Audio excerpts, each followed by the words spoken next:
here we are.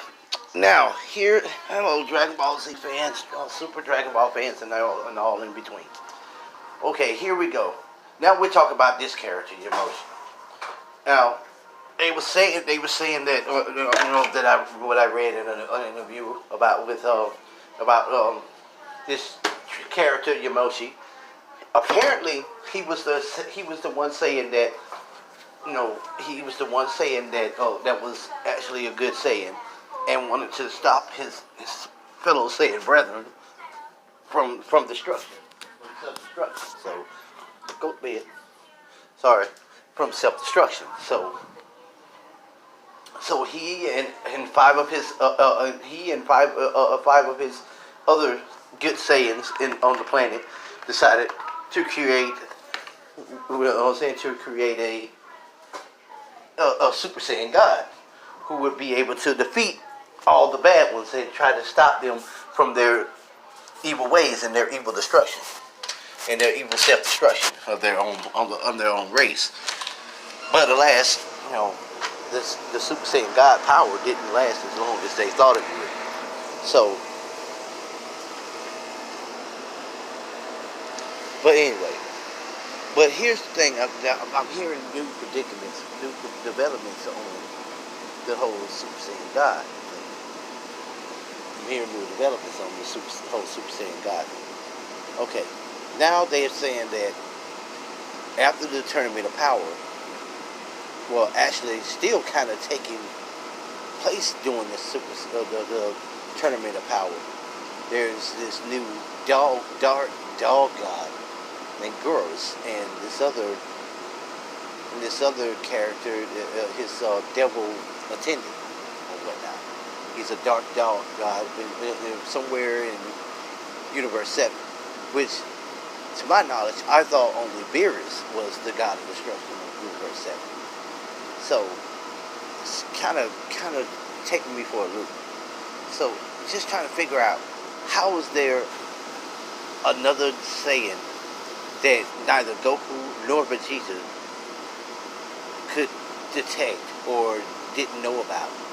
I mean, because I'm pretty sure that's not the first time this supposed kid has released his powers. You know what I'm saying? Because if he was born with blonde hair, which that means he was born a Super Saiyan. So, I mean, it's just kind of baffling. Like, okay, yeah, don't get me wrong. It took Vegeta a while to learn how to sense power levels, but Goku has been sensing power levels ever since he was a kid. So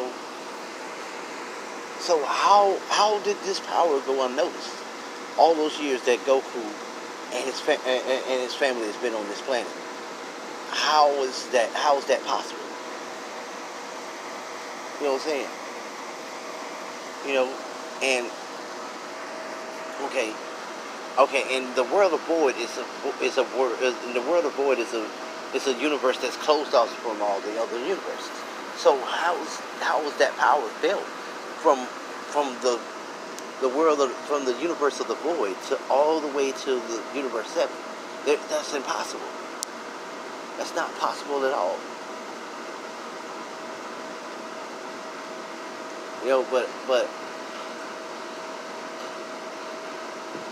But apparently there's a lot of new twists on this whole story. So, what I'm saying? Hopefully when I was watching today, he'll give us another part of, the next part of what's going to happen. Because we want to see what happens in this manga. So, which I need to find out ways to try to figure out how to try to find these mangas, because I don't know where these people are finding them, but they're finding them, and I need help. So, but as I'm grasping so far is that apparently this new kid who's supposedly born as a Super Saiyan has the bloodline of Yamoshi.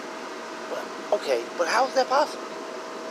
The last thing that was said about Yamoshi was that Yamoshi, his physical body was no longer attainable. He didn't really die, but his physical body was no longer attainable in this universe. You know what I'm saying? So if he if his physical body is no longer attainable, and he's nothing but like what a spirit, a wandering spirit now, how is it possible that he somehow made it to Earth and made it with a human without a physical body? Unless some kind of way he was able to like transfer some of his powers to this unborn child. But okay, but here's the thing: if he does have the bloodline of Yamoshi was in part a good guy. These so-called new gods, this so-called new god of destruction, actually it says he's a dark god of destruction. He seems like he may be somewhat evil. He seems like he's somewhat evil. You know, if he's a dark god of destruction, which means dark meaning evil. Everyone knows that there's a dark side and there's a light side. Dark means evil. You know what I'm saying? Which kind of, be kind of misleading when it comes to black people. But you get what I mean. But anyway, scratch all that. But what I'm saying is, dark and light. Dark side is evil. Like everyone knows that light side is good. So, I mean, so if he's planning to use this new Super Saiyan that was born as Super Saiyan, you know what I'm saying? This new kid who was technically on Earth, or looked like he's maybe a good 17 years old. But the thing about it, Yamoshi lived eons ago. You know what I'm saying? He lived eons ago. So his physical body was, you know what I'm saying? This was back when before the Saiyans migrated to planet Tuffle. They was on the planet what it called? Saturn? No, Sheik. Planet Sheik. Planet Sheik, yeah. And Sheik, Saturn, or whatever it's called. I forget what it's called. I know it was with an S, but it's just crazy how how that sounds though. Like, for example,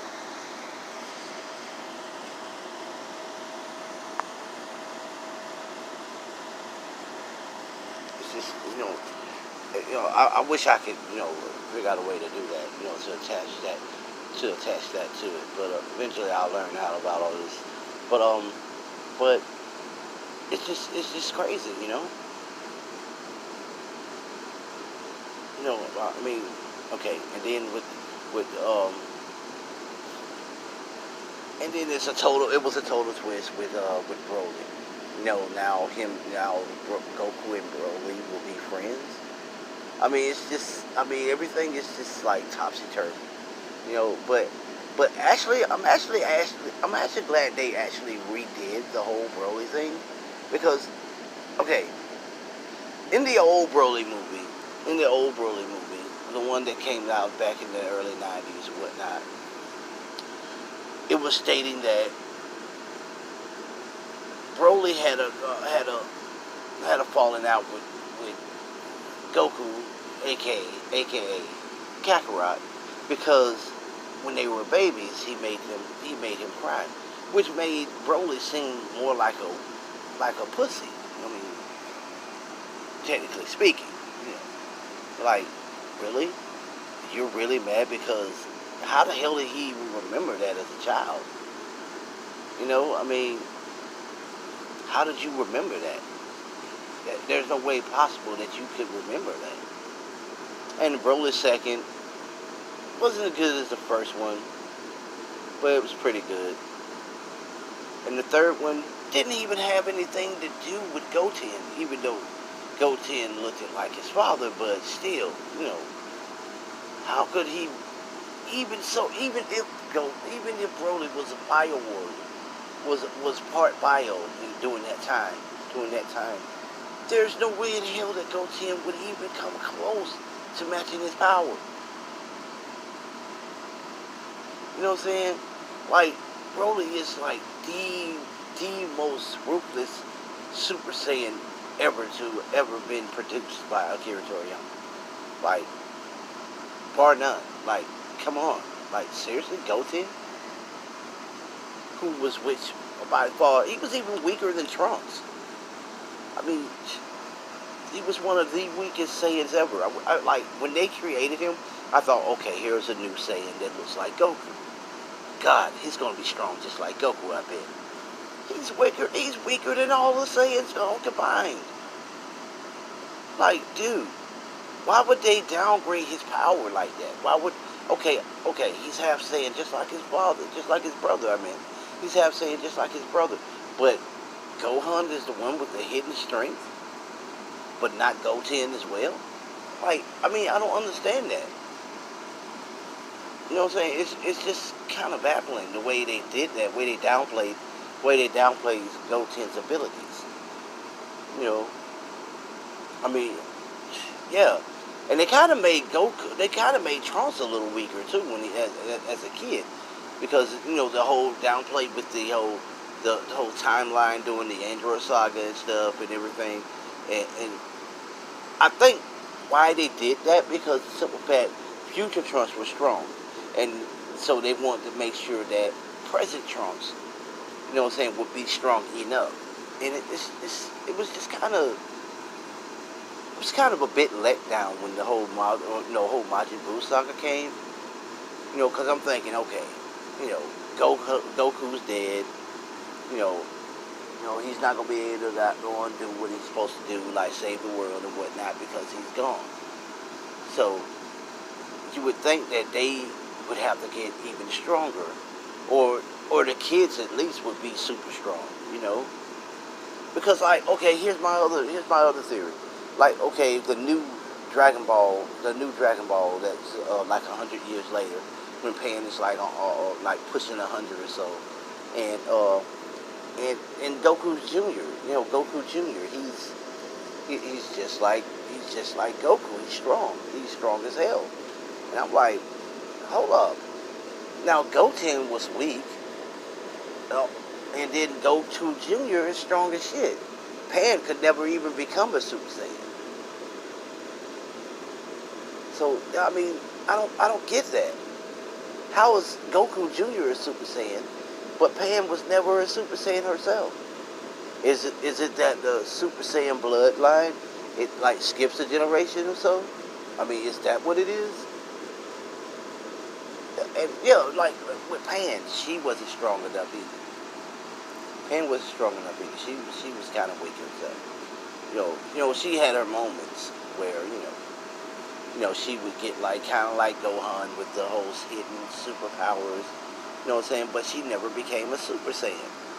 That's the one thing we never saw, that she became a Super Saiyan. You know, and Malavelli, he played a major part in, all that. You know what I'm saying? With the whole, seeing them after Goku had left with the dragon to the world of the dragons and stuff. Which, I mean, that's the thing we haven't seen. That's the stuff that we haven't seen when Goku had left. We want to see what happened after that, Like, why did Goku leave? Was he going to train or what? I mean, we don't know, So, I mean, it's just, don't get me wrong, I'm a huge, diehard Dragon Ball fan. Diehard. I've been down with Dragon Ball ever since the 80s. Ever since he was a kid. I watched the very first episode and on down. And I've never stopped watching. I still watch right to this day, and I'm pushing 40. So, I mean, hey, you know what I'm saying? I mean, for Christ's sakes, I even have shirts and stuff, but still, it's just, now they're making a lot of twists on the whole world of Dragon Ball. And it's just, a lot of it's just really baffling. I just don't understand. So, but anyway, in conclusion, that's just about the gist of it, what I think.